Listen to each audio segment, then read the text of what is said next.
ഏവർക്കും ബിഗ് ന്യൂസിലേക്ക് സ്വാഗതം.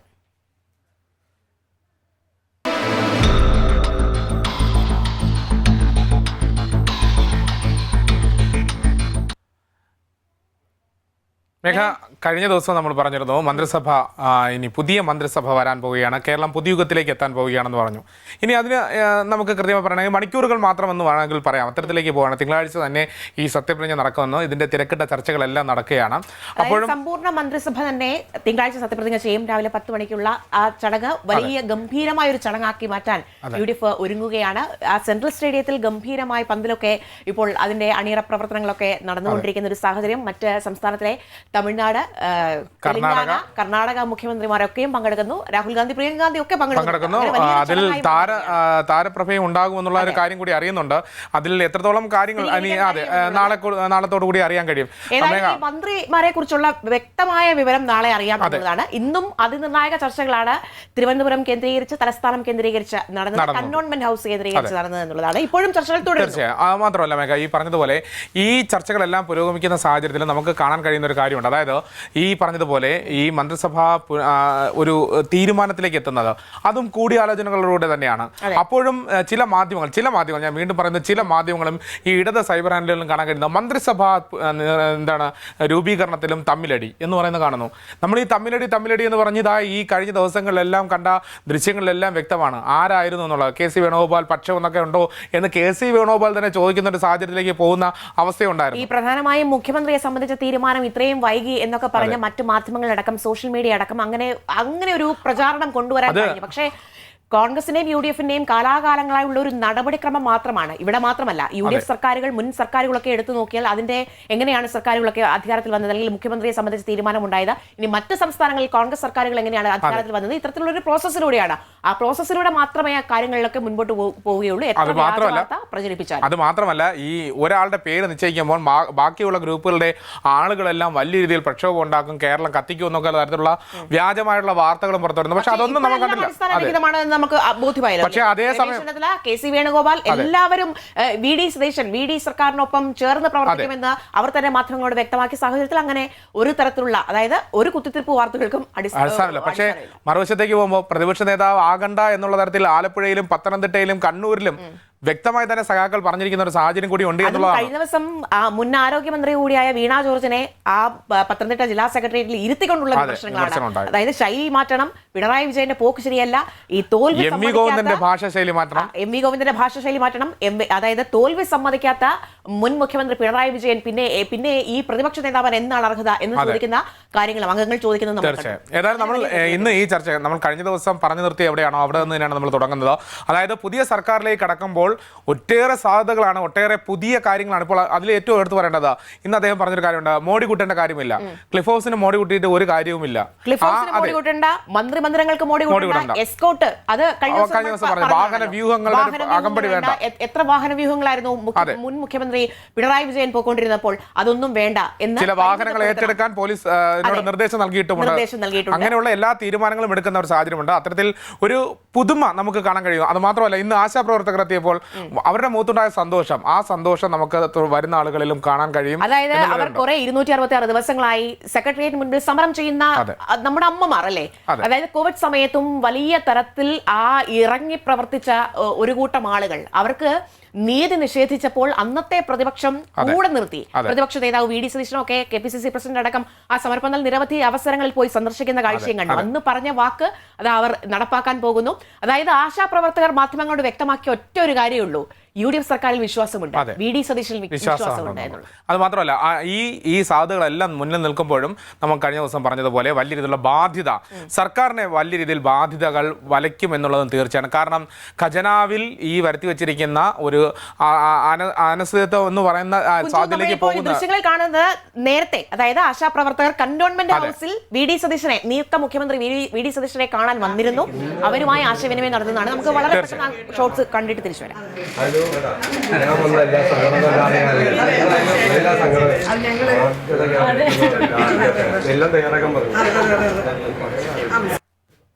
അതാണ് തീർച്ചയായും ആ സന്തോഷം അവർ പങ്കുവയ്ക്കുന്നുണ്ട്. ഞാൻ പറഞ്ഞതുപോലെ ഈ വലിയൊരു ബാധ്യത അവരുടെ മുന്നിലേക്ക് എത്തുമ്പോൾ ഉണ്ടാകുന്ന ഒരു വലിയ അവരുടെ മേലുണ്ടാകുന്ന ഒരു വലിയ വിലങ്ങുതടിയായി നിൽക്കുന്നത് ഈ ഒരു ബാധ്യതയാണ്. ആ ബാധ്യതയെല്ലാം എങ്ങനെ മറികടന്നുകൊണ്ട് മുന്നോട്ട് പോകാമെന്നുള്ളൊരു ചർച്ച അത് വളരെ പ്രാധാന്യമറിയിക്കുന്നതാണ്. ആ ചർച്ച തന്നെയാണ് ഇന്നും നമ്മൾ തുടരുന്നത്. അത്തരത്തിലുള്ള ബാധ്യതകളെല്ലാം ഉണ്ടെങ്കിലും പാലിക്കപ്പെടേണ്ട ഒരുപാട് വാഗ്ദാനങ്ങളുണ്ട്, ഒട്ടേറെ കാര്യങ്ങളുണ്ട്. അത് പാലിക്കപ്പെടുക തന്നെ ചെയ്യും എന്നുള്ള കാര്യമാണ്. ഇന്ന് ചർച്ചയിൽ നമ്മോടൊപ്പം അതികളും ചേരുന്നുണ്ടല്ലേ? തീർച്ചയായും. കോൺഗ്രസിൽ നിന്ന് രജിത് രവീന്ദ്രൻ, ഒപ്പം LDF പ്രതിനിധി വെമ്പായ നസീർ, മാധ്യമപ്രവർത്തകൻ കെ ഷാജി എന്നിവരാണ് നമ്മളോടൊപ്പം ചർച്ചയിൽ പങ്കെടുക്കുന്നത്. തീർച്ചയായും. ആദ്യം നമുക്ക് ഇതിന്റെ ഒരു വിശദീകരിച്ചിട്ടുള്ള ഒരു കാര്യം അല്ലെങ്കിൽ വിശകലന രൂപത്തിലേക്ക് തന്നെ കിടക്കുന്നത്. ശ്രീ കെ ഷാജി, ഈ പറഞ്ഞതുപോലെ ഒരു വലിയൊരു കടമ്പ നമ്മുടെ മുന്നിലുണ്ട്, പുതിയ സർക്കാരിൻ്റെ മുന്നിലുണ്ട്. അപ്പോൾ കഴിഞ്ഞ ദിവസങ്ങളിലൊക്കെ ചർച്ചയിൽ ഉയർന്നു വന്ന ഒരു കാര്യം ഉണ്ടായിരുന്നു. നീക്കിയിരിപ്പായി കുറച്ച് തുക നമുക്ക് ഉണ്ട് എന്ന് മുൻ ധനമന്ത്രി വെളിപ്പെടുത്തുമ്പോഴും കടബാധ്യത അത് നമുക്ക് ഉൾക്കൊള്ളാൻ കഴിയുന്നതിലപ്പുറം 6 ലക്ഷം കോടി എന്നൊക്കെ പറയുന്നത് ഒരിക്കലും നമുക്ക് അത് താങ്ങാൻ കഴിയുന്ന തരത്തിലേക്കാണോ? ഇതിനെങ്ങനെയായിരിക്കാം പുതിയ സർക്കാർ ഇതിനെ മാനേജ് ചെയ്ത് കൊണ്ടുപോവുക? ഇപ്പോൾ നമ്മൾ ആ ഒരു ചോദ്യത്തിലേക്ക് വരുന്നതിന് മുമ്പ് നമ്മുടെ ചർച്ചയുടെ തുടക്കത്തിൽ ഇപ്പോൾ കുഞ്ചു പറഞ്ഞ അതിൽ സൂചിപ്പിച്ച ഒരു കാര്യമുണ്ട്. ചില മാധ്യമങ്ങളൊക്കെ പടച്ചുവിടുന്ന വളരെ ഏകപക്ഷീയമായ നരേറ്റീവുകൾ, അതൊരു രാഷ്ട്രീയ റിപ്പോർട്ടിംഗ് അല്ല, സാമാന്യ മനുഷ്യൻ്റെ ബോധത്തിന് നിരക്കുന്നതല്ല. ഒരു ഉദാഹരണം പറയുകയാണെങ്കിൽ 2 ദിവസം മുമ്പ് ഞാനൊരു പ്രധാനപ്പെട്ട ചാനലിൽ കണ്ടു. ആ ചാനൽ വാർത്താ ചാനലാണോ മറ്റെന്തോ ചാനലാണോ അതോ ഒരു പ്രചാരണായുധമാണോ എന്ന് സംശയമുണ്ട്. കഷ്ടകാലം എന്ന് പറഞ്ഞാൽ അതൊരു പാർട്ടി ചാനലുമല്ല, പ്രതിപക്ഷ പാർട്ടിയുടെ ചാനൽ പോലും. പക്ഷെ അവർ പറയുകയാണ് രമേശ് ചെന്നിത്തല അദ്ദേഹത്തിൻ്റെ ഹരിപ്പാട് മണ്ഡലത്തിൽ നിന്ന് രാജിവെച്ചുകൊണ്ട് ലെറ്റർ എഴുതി അത് കവറിലിട്ട് ഒട്ടിക്കുന്നത് കണ്ടു എന്നാണ് ഈ ലേഖകൻ വളരെ കൃത്യമായി പറയുന്നത്. അദ്ദേഹത്തിൻ്റെ എഡിറ്റർ അത്ഭുത പരതന്ത്രനായിട്ട് അത് ലോകത്തോട് പരസ്യപ്പെടുത്തുകയാണ്. പക്ഷെ നമ്മളൊന്ന് നോക്കുക, ഇന്ന് രമേശ് ചെന്നിത്തലയെ നിയുക്ത മുഖ്യമന്ത്രി 2ാം വട്ടം സന്ദർശിക്കുന്നു. അവർ തമ്മിൽ വളരെ സന്തോഷകരമായ നിമിഷങ്ങൾ പങ്കിടുന്നു. KC വേണുഗോപാൽ വരുന്നു, ചർച്ച നടക്കുന്നു.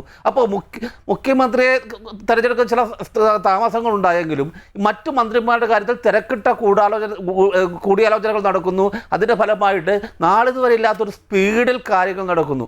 ഇത് ഒരു ജനാധിപത്യപരമായ പ്രക്രിയയാണ്. ഈ ജനാധിപത്യ പ്രക്രിയയിൽ കൂട്ടായിട്ടുള്ള ആലോചനകൾ ആവശ്യമുണ്ട്, കൂട്ടായ സമീപനങ്ങൾ ആവശ്യമുണ്ട്, കൂട്ടായ തീരുമാനങ്ങൾ ആവശ്യമുണ്ട്. ഇതൊന്നുമില്ലാതെ ഏകപക്ഷീയമായി കാര്യങ്ങൾ തീരുമാനിക്കുകയും ഏകപക്ഷീയമായി കാര്യങ്ങൾ നടപ്പാക്കുകയും ചെയ്തൊരു സംവിധാനമാണ് കഴിഞ്ഞ 10 വർഷങ്ങളുണ്ടായിരുന്നത്. ഒരു മൊണാർക്കായിട്ടുള്ള ഒരു രാജാവിന് തുല്യമായിട്ട് ഒരാളിരിക്കുന്നു, അദ്ദേഹം കൽപ്പിക്കുന്നു, അദ്ദേഹത്തിൻ്റെ ഇംഗിതത്തിനനുസരിച്ച് യാതൊരു തരത്തിലുള്ള ചർച്ചയില്ലാതെ സമീപനങ്ങളില്ലാതെ കാര്യങ്ങൾ തീരുമാനിക്കുന്നു. പക്ഷെ മറുവശത്ത് നമ്മൾ നോക്കുക, കഴിഞ്ഞ 2 ദിവസങ്ങളിലായിട്ട് നിയുക്ത മുഖ്യമന്ത്രികളിൽ നിന്ന് വരുന്ന ചില നടപടികൾ, ചില വലിയ പ്രതീക്ഷകൾ, അത് നമ്മളൊരു ഏതെങ്കിലും രാഷ്ട്രീയ പാർട്ടിയുടെ ഭാഗമായിട്ട് പറയുകയല്ല, ഏതെങ്കിലും സ്വാർത്ഥ താല്പര്യങ്ങളുടെ ഭാഗമായിട്ടല്ല, ഒരു പൗരസമൂഹത്തിൻ്റെ പ്രതിനിധി എന്ന നിലയിൽ, ഈ സമൂഹത്തിൽ ജീവിക്കുന്ന ഒരു പൗരൻ എന്ന നിലയിൽ എനിക്ക് തോന്നുന്നത് ചില വളരെ വലിയ ശരികളാണ്. ഇപ്പോൾ നിങ്ങൾ കാണിച്ചിട്ടുള്ള ആ വിഷ്വൽ, ഈ ആശാ വർക്കർമാർ കഴിഞ്ഞ കുറച്ച് വർഷങ്ങളിൽ ഏറ്റവും കൂടുതൽ പരിഹസിക്കപ്പെട്ട, ഏറ്റവും കൂടുതൽ അപഹസിക്കപ്പെട്ട, ഏറ്റവും വലിയ തോതിലുള്ള വിഷലിപ്തമായിട്ടുള്ള സോഷ്യൽ മീഡിയ പ്രചരണങ്ങൾക്ക് വിധേയരായിട്ടുള്ള സാധാരണക്കാരായ കുറേ സ്ത്രീകൾ, അവരിപ്പോൾ അവരിങ്ങനെ കടന്നു ചെല്ലുന്നു. അവരുടെ കാര്യങ്ങൾ കേൾക്കാൻ മുഖ്യമന്ത്രിയായി അദ്ദേഹം ചുമതല ഏറ്റെടുക്കാൻ പോകുന്നേ ഉള്ളൂ. പക്ഷെ അദ്ദേഹം പറയുന്നു, നമ്മൾ അതിലും കേട്ടു, എല്ലാ കാര്യങ്ങളും ഞങ്ങൾ തീരുമാനിച്ചിട്ട് ഫയലുകളൊക്കെ നീക്കാൻ പറഞ്ഞിട്ടുണ്ട്. അതൊരു വലിയൊരു സ്റ്റേറ്റ്മെൻറ്റാണ്, വലിയൊരു കാര്യമാണ്. ഇപ്പോൾ നമ്മൾ നോക്കുക, ഈ ക്ലിഫ് ഹൗസിലേക്കുള്ള അമിതമായിട്ടുള്ള സെക്യൂരിറ്റികൾ ഇല്ലാതാകാൻ പോകുന്നു. ക്ലിഫ് ഹൗസിൻ്റെ സെക്രട്ടേറിയറ്റിൻ്റെയൊക്കെ ചുറ്റുപാടുകൾ സാധാരണ മനുഷ്യർക്ക് കടന്നു ചെല്ലാൻ പറ്റുന്ന ഒരു അവസ്ഥ ഉണ്ടാകുന്നു. ജനാധിപത്യം തിരിച്ചു വരികയാണ്. ഇത് ചെറിയൊരു കാര്യമല്ല. എങ്ങനെയാണ് കാര്യങ്ങൾ മുന്നോട്ട് പോകാൻ പോകുന്നത് എന്നതിൻ്റെ വളരെ കൃത്യമായിട്ടുള്ളൊരു സൂചന അതിനകത്തുണ്ട്. ഒപ്പം തന്നെ ഇപ്പോൾ മുഖ്യമന്ത്രി പറയുന്നു, അമിതമായിട്ടുള്ള ആഡംബരങ്ങൾ വേണ്ട, സെക്യൂരിറ്റി വേണ്ട, ക്ലിഫ് ഹൗസ് മോടി പിടിപ്പിക്കേണ്ട. അപ്പോൾ ഇതെല്ലാം നൽകുന്ന ഒരു പ്രതീക്ഷ എന്ന് പറയുന്നത്, തീർച്ചയായിട്ടും കേരളത്തിന് സാമ്പത്തികമായ ബുദ്ധിമുട്ടുകളുണ്ട്, സാമ്പത്തികമായ ഒരുപാട് പ്രതിസന്ധികൾ കേരളത്തിൻ്റെ മുന്നിലുണ്ട്. വലിയ വികസന പദ്ധതികൾ ഏറ്റെടുക്കുന്നതിലൊക്കെ വലിയ സാമ്പത്തിക ഭാരങ്ങൾ, വലിയ പ്രശ്നങ്ങളുണ്ട്. അതുപോലെ തന്നെ സോഷ്യൽ സെക്യൂരിറ്റി പെൻഷനുകളും മറ്റും കൊടുക്കുന്നതിലൊക്കെ ബുദ്ധിമുട്ടുകളുണ്ട്. പക്ഷേ എങ്കിൽ പോലും ഇപ്പോൾ കിട്ടിയിരിക്കുന്ന ഈ സൂചനകൾ സാധാരണ മനുഷ്യർക്ക്, ശരാശരി മനുഷ്യർക്ക്, ജനാധിപത്യത്തിലും ബഹുസ്വരതയിലും വിശ്വസിക്കുന്ന മനുഷ്യർക്ക് ഒരുപാട് പ്രതീക്ഷ ഉണ്ടാക്കുന്ന കാര്യങ്ങളാണ്. കാരണം അതൊരു ഏകപക്ഷീയമായ ഒരു സമീപനമല്ല. അത് ഭരണാധികാരി താമസിക്കുന്ന വീടും ഭരണാധികാരിയുടെ ഓഫീസും സാധാരണ മനുഷ്യർക്ക്, വോട്ട് ചെയ്ത് ജയിപ്പിച്ച മനുഷ്യർക്ക് അപ്രാപ്യമാകുന്ന ഒരു കാലഘട്ടം അവസാനിച്ചിരിക്കുന്നു എന്നുള്ള ആ സൂചന വളരെ വ്യക്തമായി സമൂഹത്തിലേക്ക് കൊടുക്കുക എന്ന് പറയുന്നത് ഒരു ചെറിയ ധീരതയല്ല. ഇന്ന് കേരളത്തിൽ മൊത്തത്തിൽ ഒരുപാട് വാഹനങ്ങൾ, കറുത്ത നിറത്തിലുള്ള വാഹനങ്ങൾ, ഒരു വാഹന വ്യൂഹം ഓടിക്കൊണ്ടിരുന്ന കാലഘട്ടമുണ്ട്. അതിൻ്റെ ചെലവുകൾ കുറച്ചാൽ തന്നെ അത് ചെറുതല്ല. പിന്നെ ഒപ്പം തന്നെ പറയാനുള്ളത് ബഹുമാനപ്പെട്ട നിയുക്ത മുഖ്യമന്ത്രിയോടാണ്. അദ്ദേഹം ചെയ്യണം മറ്റൊരു കാര്യം കൂടിയുണ്ട്. കുറേ കാലങ്ങളായി ഇവിടെ വാടകയ്ക്ക് ഒരു ഹെലികോപ്റ്റർ എടുത്തിട്ടുണ്ട്. എന്ത് ഗുണത്തിന് വേണ്ടിയാണ്? ഈ പൊതുസമൂഹത്തിൻ്റെ എന്ത് ആവശ്യത്തിന് വേണ്ടിയാണ്? അല്ലെങ്കിൽ ദുരന്തമുണ്ടായപ്പോൾ, പ്രകൃതി ദുരന്തമുണ്ടായപ്പോൾ പോലും എത്ര പേരെ ഇവാക്യുവേഷൻ നടത്താൻ വേണ്ടിയിട്ട് ആ ഹെലികോപ്റ്റർ ഉപയോഗിച്ചു എന്നുള്ളത് ഈ നിലവിലെ പ്രതിപക്ഷം മനസ്സിലാക്കണം. അപ്പോൾ അതുകൊണ്ട് വരാൻ പോകുന്ന മുഖ്യമന്ത്രി ചെയ്യേണ്ട ഏറ്റവും വലിയ കാര്യങ്ങളിലൊന്ന് അതിൻ്റെ ബാക്കി വാടക കൊടുത്തു തീർത്ത് ആ ഹെലികോപ്റ്റർ തിരിച്ചയക്കുക എന്നുള്ളത്. കാരണം അമിതാധികാരത്തിൻ്റെയും ധാർഷ്ട്യത്തിൻ്റെയും കേരളത്തിലെ ഏറ്റവും വലിയ പ്രതീകങ്ങളിലൊന്നായിരുന്നു ആ ഹെലികോപ്റ്റർ. അപ്പോൾ ഇത്തരത്തിലുള്ള ഒരുപാട് വീഴ്ചകൾ തിരുത്തി കഴിഞ്ഞാൽ തന്നെ, കാരണം സാധാരണ മനുഷ്യർക്ക് വലിയ അത്യാഗ്രഹങ്ങളൊന്നുമില്ല, അമിത പ്രതീക്ഷകളുമില്ല, അവരുടെ അവകാശങ്ങൾ സംരക്ഷിക്കപ്പെടണം. അതുപോലെ മറ്റൊരു കാര്യമാണ് പോലീസ് എന്ന് പറയുന്ന സംവിധാനം. വലിയ സാമ്പത്തിക ബാധ്യതയൊന്നുമില്ല. പോലീസിനെ മനുഷ്യരാക്കുക. പിന്നിൽ നിന്ന് ആളുകളെ വെടിവെച്ച് കൊല്ലുന്ന, ആളുകളെ പൂച്ചട്ടി അടിച്ച് തലയ്ക്ക് വെച്ചടിക്കുമ്പോൾ അത് രക്ഷാപ്രവർത്തനമാക്കി മാറ്റുന്ന ആ കാലഘട്ടവും ആ സമീപനവും ഇല്ലാതാകണം. ചോദ്യം ചോദിച്ച 2 ചെറുപ്പക്കാരെ എല്ലാ നിയമങ്ങളും ലംഘിച്ചുകൊണ്ട് അകാരണമായി അറസ്റ്റ് ചെയ്ത് NIAക്ക് കൈമാറിയതുപോലുള്ള പോലീസ് ഭീകരതകൾ ഈ നാട്ടിലില്ലാതാകണം.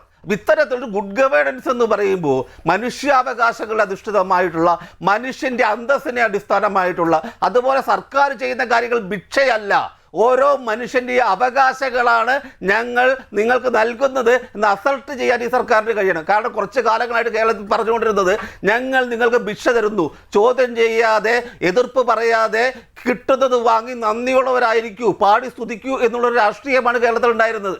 അതിനുള്ളൊരു വലിയൊരു മാറ്റമാണ്, അതിലേക്കുള്ളൊരു യാത്രയാണ് ഇവിടെ തുടങ്ങേണ്ടത്. കുഞ്ചു, ഇവിടെ UDF സർക്കാർ അല്ലെങ്കിൽ UDF അധികാരത്തിൽ വരെ തെരഞ്ഞെടുപ്പ് പ്രചരണ സമയത്ത് ഇന്ദിരാ ഗ്യാരണ്ടി അത് വലിയ തരത്തിൽ പ്രചാരം നേടിയതായിരുന്നു. എല്ലാവർക്കും സ്വീകാര്യമായ അതായത് ഉറപ്പുകൾ, UDFന്റെ ഉറപ്പുകളായിരുന്നു. അതിലാണ് KSRTCയിൽ സൗജന്യ യാത്ര.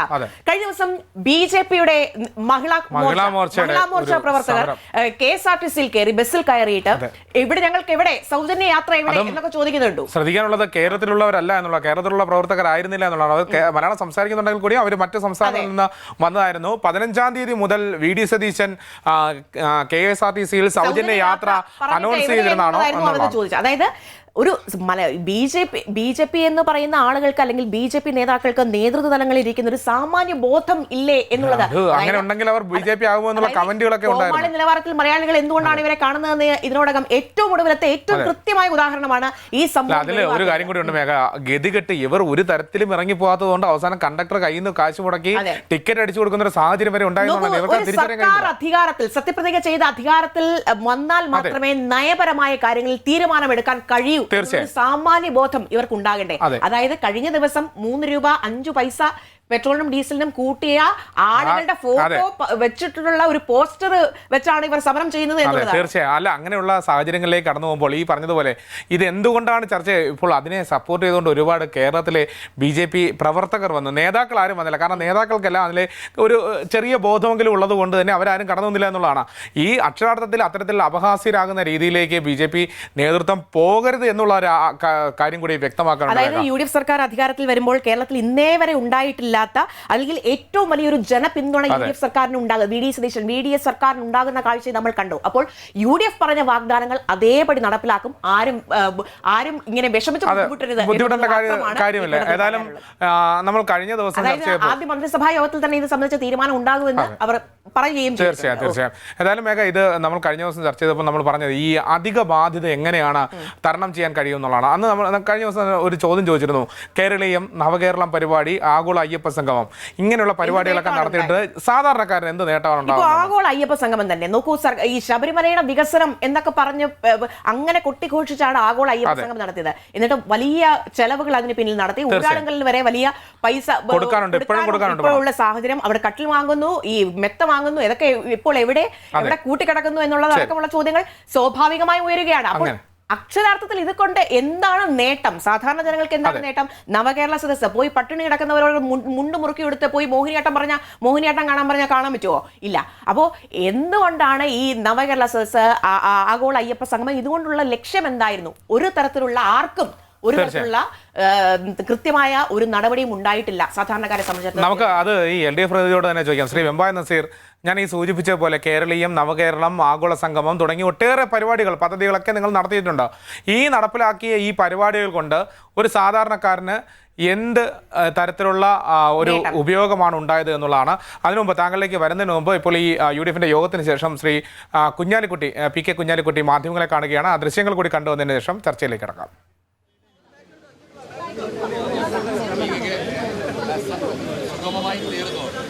അല്ല, ഈ തീര എന്ന് പറയുന്നത് അനൗൺസ് ചെയ്യേണ്ടത് UDF ആണ്, ഞങ്ങളല്ല.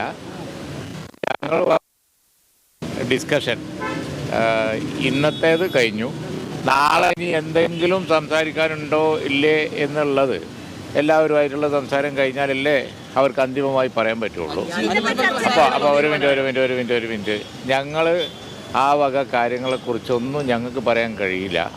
കാരണം ഒരു ജോയിൻ്റ് ഡിസ്കഷൻ വാക്കുകൾ വളരെയധികം പ്രാധാന്യം ഒരുക്കുന്നത്. അദ്ദേഹം പറഞ്ഞത് ഒറ്റയ്ക്കൊരു തീരുമാനം എടുക്കേണ്ട സാഹചര്യമില്ല. ഈ VD സച്ചിനൊക്കെ പറഞ്ഞതുപോലെ തന്നെയാണ് ടീം UDF തന്നെയാണ് തീരുമാനം എടുക്കുന്നത് എന്നുള്ളതാണ്. ആ ടീം UDFന്റെ തീരുമാനം ഉണ്ടാകുമെന്നുള്ളതാണ് ഇപ്പോൾ ശ്രീ കുഞ്ഞാലിക്കുട്ടി പറയുന്നത്. ഇത്രേ ഉള്ളൂ, ചർച്ചകൾ തുടരുന്നു, അതിനിർണായക ചർച്ചകൾ ഇപ്പോഴും തുടരുന്നു. അല്ലാതെ വേറെ ഈ പറയുന്ന പോലെ ചില മാധ്യമങ്ങൾ, നേരത്തെ ശ്രീ KA ഷാജി പറഞ്ഞതുപോലെ ചില മാധ്യമങ്ങൾ പടച്ചുവിടുന്ന രീതിയിൽ ആരും രാജിവെക്കാൻ ഒരുങ്ങുകയോ കത്തെഴുതുകയോ അങ്ങനെയുള്ള സാഹചര്യങ്ങളൊന്നുമില്ല എന്നുള്ളത് തന്നെയാണ് നമുക്ക് ഞങ്ങളുടെ ഡിസ്കഷന്റെ details we are not supposed to say. ഒന്നും പറയാൻ പാടില്ല. ഇതൊക്കെ ബാക്കിയുള്ളതൊക്കെ ഞങ്ങളെ സൂത്രങ്ങളാണ് ഞങ്ങൾ പറയുന്നത്. കുഞ്ഞാലിക്കുട്ടി മാധ്യമങ്ങളെ കാണുകയായിരുന്നു. അതായത് മാധ്യമപ്രവർത്തകർ ചോദിച്ചു 5 മന്ത്രിസ്ഥാനങ്ങൾ ഉണ്ടോ എന്നൊക്കെ. പല വഴി കൂടെ ചോദിക്കുന്ന ആൾക്കാരുണ്ട്. പക്ഷേ നാളെ അറിയാം എന്നുള്ളതാണ്. അതിലെന്താണ്, നാളെ അറിയാം. ഗവർണർക്ക് ആ പേരുകൾ അടങ്ങിയ ലിസ്റ്റ് കൊടുക്കും, അതിനുശേഷം മാധ്യമങ്ങളോട് വ്യക്തമാക്കും. തീർച്ചയായും. ശ്രീ വെമ്പായ നസീർ, നമ്മൾ ചോദിച്ച ചോദ്യം താങ്കൾ കേട്ടിരുന്നു എന്ന് തോന്നുന്നു. ചോദ്യം വേണമെങ്കിൽ ഒന്നുകൂടെ ആവർത്തിക്കാം. നവകേരള പരിപാടി, കേരളീയം എന്ന് പറയുന്ന വളരെ വിപുലമായ ഒരു സദസ്സ് നടത്തി, ആഗോള CM with me, ആഗോള അയ്യപ്പ സംഗമം, ഇങ്ങനെയുള്ള കാര്യങ്ങളെല്ലാം നടത്തി. ഇതുകൊണ്ട് സാധാരണക്കാരന് എന്ത് നേട്ടമാണ് ഉണ്ടായത്? ഞാൻ അതിലേക്ക് വരാം. അതിന് മുമ്പായി പുതിയ UDF സർക്കാരിന് എല്ലാവിധ അഭിനന്ദനങ്ങളും ആശംസകളും നേരുന്നു. പക്ഷേ ഇവിടെ എടുത്തു പറയത്തക്ക മറ്റൊരു നമ്മൾ വിട്ടുപോയ മറ്റൊരു സങ്കടം, നമ്മുടെ നിയുക്ത മുഖ്യമന്ത്രി VD സതീശൻ അവറുകളെ ഈ കേരള രാഷ്ട്രീയത്തിൽ വളർത്തിക്കൊണ്ടുവന്ന് അദ്ദേഹത്തിനെ ഒരു രാഷ്ട്രീയക്കാരനായി വളർത്തിയെടുത്ത അദ്ദേഹത്തിൻ്റെ രാഷ്ട്രീയ ഗുരു KC വേണുഗോപാലും, അതുപോലെ 35 വർഷങ്ങൾക്ക് മുമ്പ് മന്ത്രിയായ, ഇന്ന് കേരളത്തിലെ ഏറ്റവും വലിയ സീനിയർ AK ആൻ്റണിയൊക്കെ കഴിഞ്ഞാൽ അടുത്ത രമേശ് ചെന്നിത്തല, അദ്ദേഹത്തിനെയൊക്കെ വെട്ടിമാറ്റി മുഖ്യമന്ത്രി പദത്തിൽ ഇദ്ദേഹം എത്താൻ കഴിഞ്ഞത് ഇദ്ദേഹത്തിൻ്റെ ആ ഒരു സാമർഥ്യവും, എന്തായാലും ശരി, അദ്ദേഹം ഒരു ജെന്റിൽമാനാണ്. കാരണം ഒരു മന്ത്രി പോലും ആവാതെ ആദ്യം തന്നെ UDFിലെ കഴിയുള്ളൂ, LDFിലൊന്നും അങ്ങനെ കഴിയില്ല. പിണറായി വിജയന്റെ ഏകാധിപത്യ ശൈലി ഞാനും സംസാരിക്കട്ടെ. അപ്പം മന്ത്രി പോലും ആകാതെ പലതവണ അദ്ദേഹം MLA ആയിട്ടുണ്ട്, അല്ലെ? ഞാൻ തർക്കമൊന്നുമില്ല. ആദ്യമായി മുഖ്യമന്ത്രി കസേര അത് UDFിലെ പറ്റുള്ളൂ. അല്ല, അത് മുന്നണി തോറ്റാലും, മുന്നണി വളരെ വലിയ രീതിയിൽ പരാജയപ്പെട്ടാലും, 35 എന്ന സംഖ്യയിലേക്ക് ഒതുങ്ങിയാലും പിണറായി വിജയൻ എന്ന് പറയുന്ന വ്യക്തി മാത്രമായി ഈ പ്രതിപക്ഷ നേതാവായി മാറുന്നൊരു സാഹചര്യമുണ്ട്. പിന്നെ താങ്കൾ പറഞ്ഞതുപോലെ KCക്കും രമേശ് ചെന്നിത്തലയ്ക്കും ഇല്ലാത്ത അത്രയും വിഷമമാണ് താങ്കൾ ഇപ്പോൾ പറയുമ്പോൾ കാണാൻ കഴിയുന്നത്. അത് വളരെ നല്ലൊരു കാര്യമാണ്. അത്തരത്തിലൊരു പ്രതിപക്ഷവുമാണ്.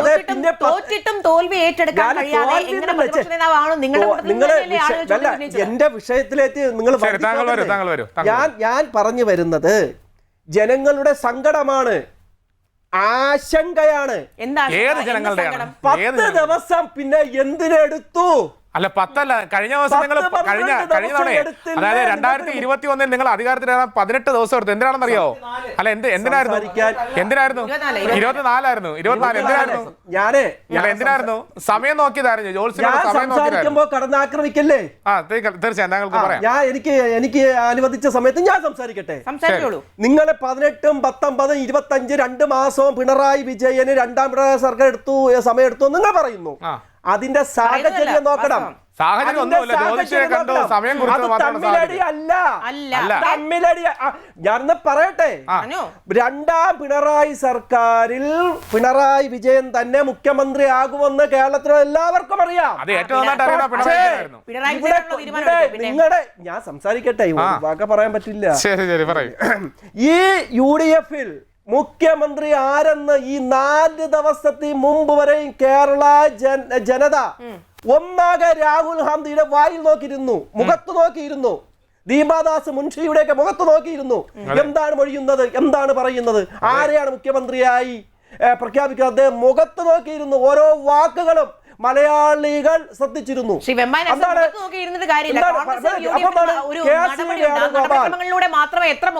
അല്ല, അത് മാത്രമല്ല ശ്രീ വെമ്പായ നസീർ, അതൊരു കാര്യം ഞാൻ വ്യക്തമാക്കാൻ താങ്കളോട്. UDF-ന് അല്ലെങ്കിൽ കോൺഗ്രസിന് ഹൈക്കമാൻഡ് എന്ന് പറയുന്ന ഒരു സംവിധാനമുണ്ട്. ആ സംവിധാനത്തിന് കൃത്യമായ ചിട്ടവട്ടങ്ങളൊക്കെ ഉണ്ട്. അല്ലാതെ എന്താണ് മാമനും മരുമോനും മാത്രം അടങ്ങുന്നതല്ല ഒരു രാഷ്ട്രീയ കക്ഷി എന്നുള്ളതും ഹൈക്കമാൻഡ് എന്ന് പറയുന്ന നിലപാടെന്ന് പറയുന്നത് എന്താണെന്നുള്ളത് ഒരുപക്ഷെ അറിയാത്തത് കൊണ്ടുകൂടിയായിരിക്കാം താങ്കൾക്ക്. അത് മനസ്സിലായി. ഹൈക്കമാൻഡ്, നിങ്ങളെ ഈ ഹൈക്കമാൻഡ് എന്നൊക്കെ പറയുമ്പോൾ കേരളത്തിൽ മാത്രമേ ഉള്ളൂ. കേരളത്തിലാണോ ഹൈക്കമാൻഡ് ഉള്ളത്? ഈ ഒരു സമയത്ത് രാജീവ് ഗാന്ധിയുടെയും അതുപോലെ ഇന്ദിരാഗാന്ധിയുടെയൊക്കെ പ്രതാപകാലത്ത് കോൺഗ്രസ് ഹൈക്കമാൻഡ് എന്ന് പറഞ്ഞാൽ കേൾക്കാൻ ഒരു രസമുണ്ട്. ഹൈക്കമാൻഡ് എന്നുള്ള പേടിച്ചു പോകും. സംഭവം ശരിയല്ല, കേൾക്കാൻ ഹൈക്കമാൻഡ് എന്നുള്ള പേടിക്കാനുള്ള കാര്യമല്ല. ഹൈക്കമാൻഡ് എന്നൊക്കെ പറയുമ്പോൾ കേരളത്തിൽ മാത്രമേ ഉള്ളൂ. ഞാൻ ഒരു വളരെ സിമ്പിൾ അല്ല, താങ്കൾ പറഞ്ഞോണ്ടേ ഞാൻ ഒരു സിമ്പിൾ ആയിട്ടൊരു ചോദ്യം കൂടി ചോദിക്കട്ടെ. ഈ പ്രതിപക്ഷ നേതാവായി പിണറായി വിജയനെ തിരഞ്ഞെടുത്ത ആരാണ്? എങ്ങനെ ഈ പ്രതിപക്ഷ നേതാവായി പിണറായി വിജയന്റെ പേര് നിർദ്ദേശിച്ചാരാണ്? അല്ലല്ല, ഞാൻ ഒറ്റ താങ്കൾ ഈ 10 ദിവസം കാത്തിരുന്ന എല്ലാവരുടെ മുഖത്ത് നോക്കിയിരുന്നു ചോദിച്ചുകൊണ്ട് ഞാൻ ചോദിക്കുന്നത്, ഈ 10 ദിവസങ്ങൾക്ക് ശേഷമാണ് പിണറായി വിജയനിലേക്ക് എത്തിയത്. പിണറായി വിജയൻ എന്നുള്ള പേര് പറഞ്ഞത് എന്റെ ഒരു കാഴ്ചപ്പാടിൽ എനിക്ക് തോന്നുന്നു പിണറായി വിജയൻ തന്നെയാണ് ആ പേര് പറഞ്ഞത്. ആശംസ അറിയിക്കാനും അതൊന്ന് ചർച്ച ചെയ്യാനല്ലേ നമ്മളിപ്പോ തീർച്ചയായും. അപ്പൊ ഒന്ന് ഞാനൊന്ന് ആശംസ അറിയിക്കാൻ എനിക്ക് സമയം തരൂ. തീർച്ചയായും ആശംസ അറിയിച്ചോളൂ. ബഹുമാനായ VD സതീശൻ നിയുക്ത മുഖ്യമന്ത്രിക്ക് എല്ലാവിധ അഭിനന്ദനങ്ങളും ആശംസകളും ഞാൻ നേരുന്നു. അതോടൊപ്പം ഒരു ദുഃഖത്തിൽ, അതായത് KC വേണുഗോപാലിനും അതുപോലെ രമേശ് ചെന്നിത്തലയ്ക്ക് ഉണ്ടായ അനുശോചനത്തിൽ ഞാൻ ഒരു അനുശോചനവും കൂടി. അല്ല, അവർക്ക് അനുശോചനം ഉണ്ടായെന്ന് വെമ്പായ നസീറിന് എങ്ങനെയാണ് അറിയാവുന്നുള്ളത്? അവർക്ക് അനുശോചനം, അവർക്ക് ദുഃഖമുണ്ടെന്ന് താങ്കൾക്ക് എങ്ങനെയാണ് മനസ്സിലാവുന്നത്? വെമ്പായ നസീർ കുഞ്ചു, അതായത് KC വേണുഗോപാലും രമേശ് ചെന്നിത്തലയും അവർക്ക് പറയാനുള്ള കാര്യങ്ങൾ മാത്രം തന്നെയല്ലേ വന്നു പറഞ്ഞത്. എന്തെങ്കിലും തരത്തിലുള്ള പ്രശ്നങ്ങൾ നമ്മൾ കണ്ടോ? ഒരു തരത്തിലുള്ള പ്രശ്നങ്ങളില്ല.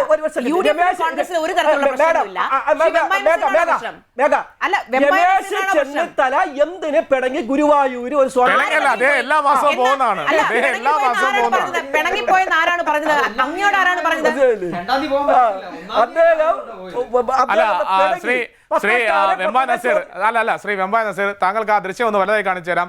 താങ്കൾ ആ ദൃശ്യത്തിലേക്ക് ഇവിടെ ഒന്ന് നോക്കുക. താങ്കൾ പറഞ്ഞ ആ പിണങ്ങിപ്പോയ ആളാണ് ആ കൂടെ ഇരുന്ന് സംസാരിക്കുന്നത്. ആ ദൃശ്യങ്ങൾ കാണാൻ കഴിയുമെങ്കിൽ താങ്കൾ ആ പറഞ്ഞ പോലുള്ള രണ്ടുപേരാണ് ഒരുമിച്ചിരുന്ന് സംസാരിക്കുന്നത്. താങ്കൾ ആ ദൃശ്യത്തിൽ ഒന്ന് കാണുക. ഈ പിണങ്ങിപ്പോയ ആൾക്കാർ, എൻ്റെ ഒരു കാഴ്ചപ്പാടിൽ പിണങ്ങിപ്പോയ ആൾക്കാർ ഇത്രയും സൗഹൃദപരമായിട്ടിരിക്കണമെന്ന് ഇല്ല എന്നുള്ളതാണ് എൻ്റെ ഒരു കാഴ്ചപ്പാട്. താങ്കളുടെ ഈ പറഞ്ഞ പോലെ പിണങ്ങിപ്പോവാണെങ്കിൽ പയ്യന്നൂരിലും തളിപ്പറമ്പിലും ഒക്കെ നമുക്ക് ആ പിണങ്ങിപ്പോ കാണാം. അതെ, അമ്പലപ്പുഴയിൽ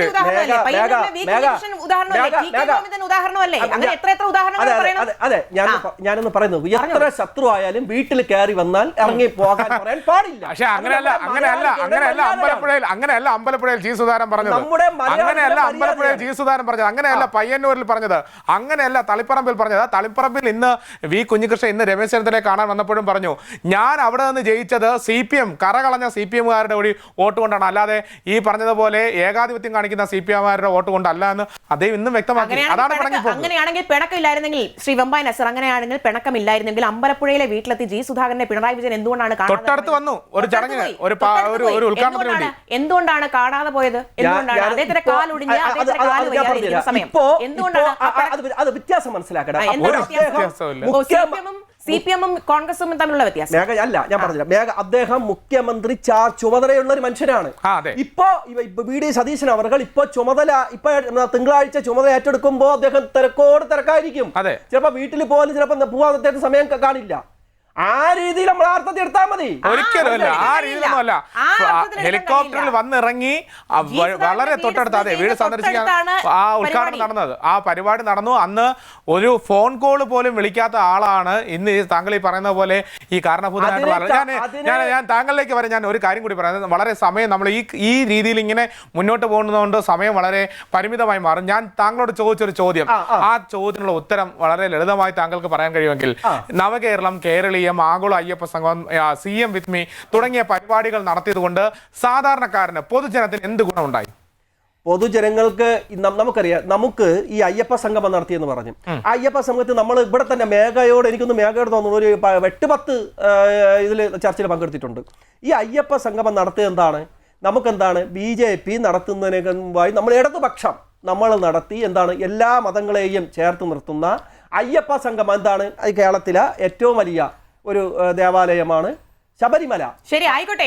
ആ അർത്ഥത്തിലാണ് നടത്തിയത്. ആ അർത്ഥത്തിൽ ചോദിച്ചോളട്ടെ, എന്ത് പോസിറ്റീവ് ആയിട്ടുള്ള കാര്യമാണ് അവിടെ സംഭവിച്ചത്? എങ്ങനെ, എന്ത് ഗുണം, ഒരു പൊതുജനത്തിന് എന്ത് ഗുണമാണ് ഉണ്ടായത്? സമൂഹത്തിന് എന്ത് അയ്യപ്പ സംഗമം നടത്താൻ പാടില്ല എന്നാണ് നിങ്ങൾ പറയുന്നത്? നടത്തിയത് കൊണ്ട് എന്ത് ഉപയോഗമാണ് ഉണ്ടായത്?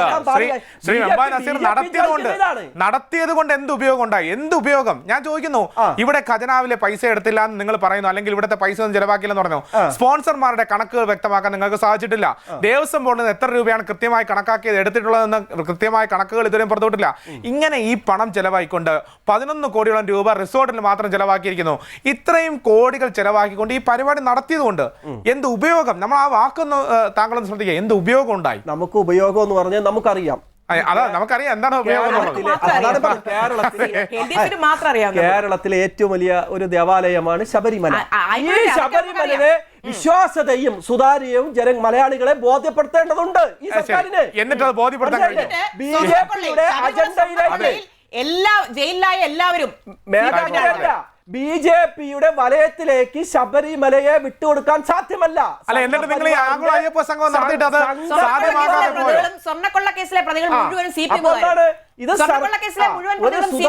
ശബരിമല സുതാര്യമാണെന്നും അത് സർക്കാരിന്റെ മേൽനോട്ടത്തിൽ പോകുന്നതാണെന്നും സംഘപരിവാറിന്റെ BJPക്ക് കൈയടക്കാൻ കഴിയില്ല എന്നുള്ള സന്ദേശമാണ് അയ്യപ്പ യാത്ര. അതാണ് ആ അയ്യപ്പൻ തന്നെ കൊണ്ടുവന്നതാണ്. CPM-കാരാണ്, നിങ്ങളാണ് മേൽനോട്ടം വഹിക്കുന്നതെന്ന് ആളുകൾക്ക് ബോധ്യപ്പെട്ടു. എങ്ങനെ? അല്ല, ഈ ഇതിന്റെ മേൽനോട്ടം വഹിക്കുന്ന ആളുകൾക്ക് ബോധ്യപ്പെട്ടു സ്വർണ്ണക്കൊള്ളയടക്കം പുറത്തു വന്നപ്പോൾ. LDF-ന്റെ സർക്കാർ ഹജ്ജ് കമ്മിറ്റി യാത്രയപ്പ് സർക്കാർ നടത്തുന്നുണ്ടല്ലോ. ശ്രീ വെമ്പായ സതീഷ്, ചക്കെന്ന് പറയുമ്പോൾ ചുക്കെന്ന് എഴുതി ചായ എന്ന് പറയല്ലേ? ഈ ഒരു കാര്യത്തിലേക്കല്ല നമ്മൾ വരുന്നത്. നമ്മൾ ശരി, ആഗോള അയ്യപ്പ സംഘവും നിങ്ങൾ സംഘപരിവാറിനെ വളർത്താതിരിക്കാൻ വേണ്ടി ഇവിടുത്തെ ജനങ്ങളെ ഉദ്ബുദ്ധരാക്കാൻ വേണ്ടിയൊക്കെ ചെയ്ത കാര്യമാണ് സംഭവിക്കുന്നു.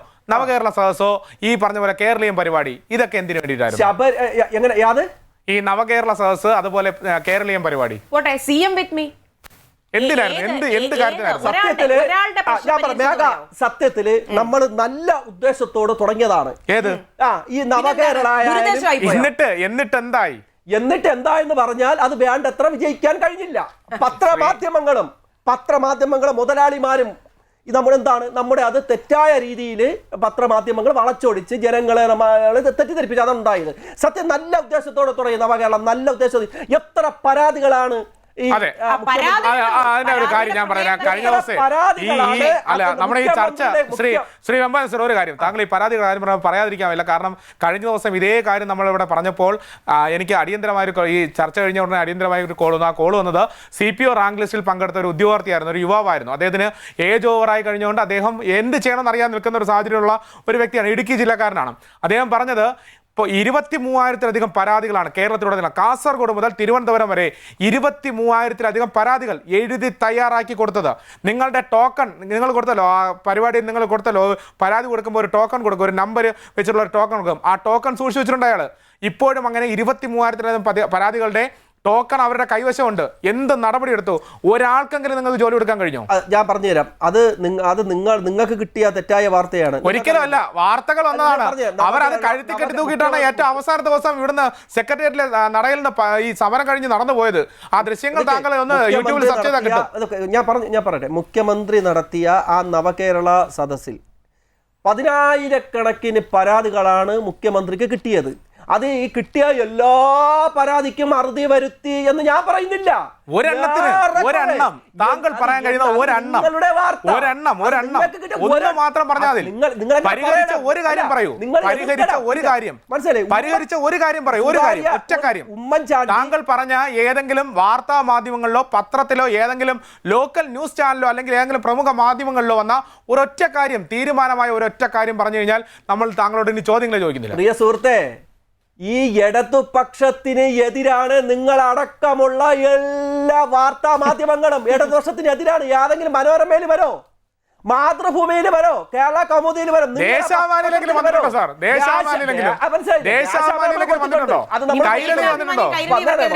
നിങ്ങളെ പത്രത്തിൽ വരില്ല.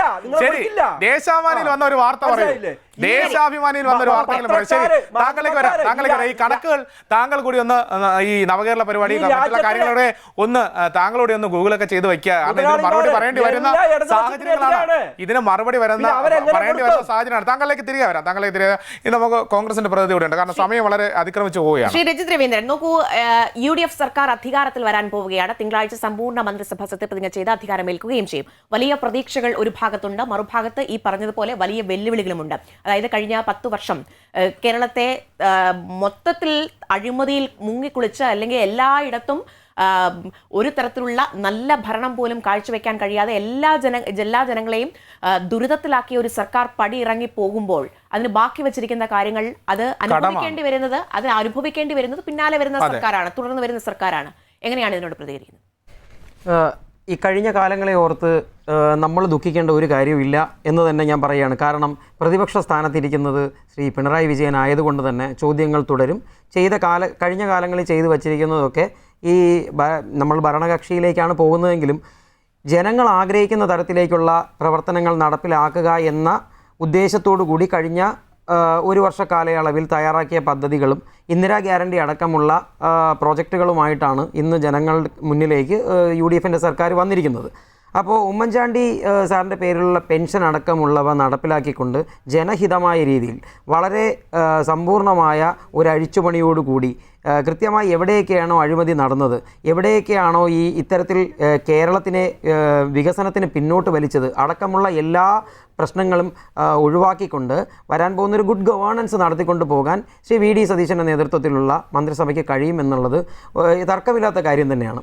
ശ്രീ പിണറായി വിജയൻ കഴിഞ്ഞ നാളുകളിലൊക്കെ എൻ്റെ ബഹുമാന്യനായ ഇടതുപക്ഷ പ്രതിനിധി പറയുന്നുണ്ടായിരുന്നു, കഴിഞ്ഞ കാലയളവിലേക്ക് നമ്മുടെ മന്ത്രിമാർ അല്ലെങ്കിൽ മുഖ്യമന്ത്രി അല്ലാതിരുന്ന ശ്രീ VD സതീശനെ കുറിച്ച് പറഞ്ഞിട്ടുണ്ടായിരുന്നു. അത് അവിടെയാണ് LDFൻ്റെയും UDFൻ്റെയും കാഴ്ചപ്പാടിൻ്റെ വ്യത്യാസം. ഒരു മന്ത്രി പോലും ആകാത്ത ഒരാൾക്ക് മുഖ്യമന്ത്രി ആകാൻ കഴിയുമെങ്കിൽ അത് UDFിൽ മാത്രമേ കഴിയൂ. മറ്റതിലാണെങ്കിലുള്ള പ്രശ്നം, മുഖ്യമന്ത്രി ആദ്യത്തെ ടൈമിൽ ഞാൻ, രണ്ടാമത്തെ ടൈമിൽ ഞാൻ, മൂന്നാമത്തെ ടൈമിൽ പ്രതിപക്ഷ നേതാവെന്ന അതും ഞാൻ എന്ന തരത്തിൽ പിണറായി വിജയന് പോകാൻ കഴിയുന്നത് CPMനും LDFിനും മാത്രമേ കഴിയുള്ളൂ. പൊതുജനങ്ങൾക്ക് മുൻപിൽ വീണ്ടും ഒരു വെല്ലുവിളിയായിട്ട് തന്നെയാണ് ശ്രീ പിണറായി വിജയൻ നിൽക്കുന്നത്. നിങ്ങൾ മനസ്സിലാക്കേണ്ട കാര്യം, ഞാൻ പ്രതിനിധീകരിക്കുന്ന യൂത്ത് കോൺഗ്രസ് പ്രസ്ഥാനത്തിൻ്റെ എൻ്റെ സഹപ്രവർത്തകനായ VP അബ്ദുൾ റഷീദാണ് അവിടെ പിണറായി വിജയനെതിരെ സ്ഥാനാർത്ഥിയായി നിന്നത്. നിങ്ങൾ അവിടെ കാണണം, ഒരു ഘട്ടത്തിൽ പിണറായി വിജയൻ തോൽക്കുമെന്ന തരത്തിലേക്ക് പോകുന്ന 7 റൗണ്ടുകളിൽ പിന്നിലായിരുന്നു. 7 റൗണ്ടുകൾ. അതെ, ആ തരത്തിലേക്ക് പോകുമ്പോൾ ധർമ്മടം എന്ന് പറയുന്നത് ഇടതുപക്ഷത്തിൻ്റെ എന്തോ കോട്ടയെന്നോ ചെങ്കോട്ടയെന്നോ എന്തൊക്കെ പേരുകളൊക്കെയാണ് അറിയപ്പെടുന്നത്. അവിടെ ഈ തരത്തിലേക്ക് മാറി മറിഞ്ഞിരുന്നു. അതൊരു മറ്റൊരു നേതാവ് കൂടെ ആയിരുന്നെങ്കിൽ, ഞാൻ പേരിപ്പോൾ ഇവിടെ പറയാൻ ആഗ്രഹിക്കുന്നില്ല, മറ്റേതെങ്കിലും വളരെ പ്രമുഖരായ നേതാക്കളായിരുന്നെങ്കിൽ ഇന്ന് പിണറായി വിജയൻ വീട്ടിലിരുന്നേനെ. അദ്ദേഹത്തിന് ജയസാധ്യത പോയിട്ട്, അദ്ദേഹത്തിന് ഈ പ്രതിപക്ഷ നേതാവ് സ്ഥാനത്തിലേക്ക് പോയിട്ട് അദ്ദേഹത്തിന് ഒരു MLA പോലും ആകാൻ കഴിയാത്ത തരത്തിലേക്ക് വീട്ടിലിരുന്നേനെ. അത്തരത്തിൽ ജനം വെറുത്തൊരു സർക്കാരാണ് LDFൻ്റെ പിണറായി വിജയൻ സർക്കാർ. കഴിഞ്ഞ 2ാം ടേമിന് ശേഷം ഈ പാർട്ടിക്ക്, നിങ്ങളുടെ ഈ LDFന് നേരിടേണ്ടി വന്നത് ചില്ലറ കാര്യങ്ങളല്ല. CPMൻ്റെ ഈ ധാർഷ്ട്യം, അധികാര ധാർഷ്ട്യം അവരുടെ ഘടകകക്ഷികളോടും അവരുടെ പാർട്ടി പ്രവർത്തകരോടും ഏറ്റവും അടിസ്ഥാനപരമായ ഈ കമ്മ്യൂണിസ്റ്റ് പ്രസ്ഥാനത്തിന് നെഞ്ചോട് ചേർത്ത ആൾക്കാരോടും ഈ നാട്ടിലെ യുവാക്കളോടും ഈ സ്ത്രീകളോടും അടക്കം ധാർഷ്ട്യത്തോടു കൂടി, അല്ലെങ്കിൽ മാധ്യമപ്രവർത്തകരോടടക്കം ധാർഷ്ട്യത്തോടു കൂടി പെരുമാറാത്ത ഒരു ദിവസം പിണറായി വിജയനില്ല. ഇന്ന് എനിക്ക് തോന്നുന്നത് പോലീസ് ഉദ്യോഗസ്ഥരൊക്കെ നോക്കുമ്പോൾ ചിരിച്ച ഒരു മുഖ്യമന്ത്രി കാണുകയാണ്. അവർക്ക് അത്ഭുതമാണ്. കഴിഞ്ഞ 10 വർഷം അങ്ങനെ ഒന്നും അവർ കണ്ടിട്ടില്ല. ഒരു മനുഷ്യനാവുക എന്നുള്ളതാണ് ആദ്യം. അതിനുശേഷമാണ് ഒരു രാഷ്ട്രീയ പ്രവർത്തകനും നേതാവും MLA-യും മുഖ്യമന്ത്രിയും ഒക്കെ ആയി മാറുന്നത്. ഒരു മനുഷ്യനെ പോലെ പെരുമാറാൻ കഴിഞ്ഞ 5 കൊല്ലം ജനം ആഗ്രഹിച്ചിരുന്നു പിണറായി വിജയൻ എന്നുള്ള മനുഷ്യനിൽ നിന്ന്. അത് കണ്ടിട്ടില്ല. ഇനി വരാൻ പോകുന്ന ദിവസങ്ങളിൽ അത് ഇടതുപക്ഷ പ്രതിനിധികളായിക്കോട്ടെ, BJP-കാരനായിക്കോട്ടെ, അല്ലെങ്കിൽ ഏതൊരു രാഷ്ട്രീയ പാർട്ടിയിൽ പ്രതിനിധീകരിക്കുന്നവട്ടെ, നിഷ്പക്ഷനായിക്കോട്ടെ, എല്ലാവരോടും ഒരുപോലെയുള്ള ഒരു സാമീപ്യം കാണിക്കാൻ കഴിയുന്ന നേതൃത്വമാണ് ഇന്ന് തെരഞ്ഞെടുക്കപ്പെട്ടിരിക്കുന്നത്. അതുകൊണ്ട് തന്നെ ആ തെരഞ്ഞെടുക്കപ്പെട്ടിരിക്കുന്ന നേതൃത്വത്തിന് കൃത്യതയുണ്ട്. മുൻപോട്ട് പോകുന്നത് ജനം തിരുത്താൻ പറയുന്നിടത്ത്, ജനം തിരുത്താൻ ചിന്തിക്കുന്നിടത്ത് UDF തിരുത്തിയിരിക്കും എന്നുള്ള കാര്യത്തിൽ ഞങ്ങൾക്ക് തർക്കമില്ല. ജനം തിരുത്തണമെന്ന് 1 പ്രാവശ്യം പറയും, 10 പ്രാവശ്യം പറയും, 100 പ്രാവശ്യം പറയും, 1000 പ്രാവശ്യം പറഞ്ഞിട്ടും തിരുത്താത്ത LDF-നെയാണ് ഇന്ന് ചുരുട്ടിക്കൂട്ടി ഒരു മൂലയ്ക്ക് ജനം ഇരുത്തിയിരിക്കുന്നത്. അടിസ്ഥാനപരമായി ജനമാണെല്ലാം, അടിസ്ഥാനപരമായി ജനമാണ് ഇവിടെ കാര്യങ്ങൾ തീരുമാനിക്കുന്നത്. അടിസ്ഥാനപരമായി ജനങ്ങളുടെ ആവശ്യങ്ങൾ മാത്രമാണ് നടത്തേണ്ടത്. ജനങ്ങൾക്ക് ഇഷ്ടമല്ല എന്ന് തോന്നുന്നത് ഏതൊരു സർക്കാരും അത് പ്രതിനിധീകരിക്കുന്ന ഏതൊരു മുഖ്യമന്ത്രിയും അത് മുൻപോട്ട് നടപ്പിലാക്കാൻ പാടില്ല. അതിപ്പോൾ കാണിച്ചു തരും. തിങ്കളാഴ്ച സത്യപ്രതിജ്ഞ കഴിഞ്ഞതിന് ശേഷം ഓരോ ദിവസവും കേരളത്തിൽ ജനം ആഗ്രഹിക്കുന്ന തരത്തിലേക്ക് കാര്യങ്ങൾ മുൻപോട്ട് കൊണ്ടുപോകാനായിട്ട് ഈ സർക്കാരിൽ ചുണക്കുട്ടികളായ മന്ത്രിമാരും മുഖ്യമന്ത്രിയും ഇതിനകത്തേക്ക് കടന്നു വന്ന് ഇത് നടപ്പിലാക്കുമെന്ന് മാത്രം എനിക്കിവിടെ പറയാൻ കഴിയും. തീർച്ചയായും. ശ്രീ K. ഷാജി, ചിലപ്പോൾ വെമ്പ നസീർ മറന്നുപോയതാകും. ഈ നവകേരള സദസ്സിനെ കുറിച്ച് ഞാൻ ചോദിച്ചപ്പോൾ അദ്ദേഹം കുറേ നല്ല കാര്യങ്ങളാണ് എന്ന് പറഞ്ഞു. അതിൽ വലിയ രീതിയിലുള്ള ഒരു ഹൈക്കോടതി ഇടപെടലുണ്ടായി. അതായത് തനത് ഫണ്ട് ഉപയോഗിക്കുന്നത് തടഞ്ഞുകൊണ്ട് ഹൈക്കോടതിയുടെ ഉത്തരവുണ്ടായിരുന്നു.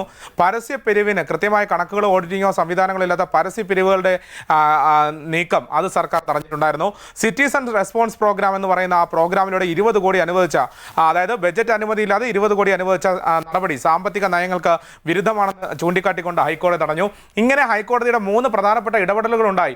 അതായത് നവകേരള സദസ്സ് എന്ന് പറയുന്നത് കൃത്യമായ കണക്കുകളോ കാര്യങ്ങളോ മുന്നോട്ട് വയ്ക്കാതെ ധൂർത്ത് തന്നെയായിരുന്നു എന്ന് ഹൈക്കോടതി പറയാതെ പറയുന്നൊരു സാഹചര്യം പോലും ഉണ്ടായിരുന്നു.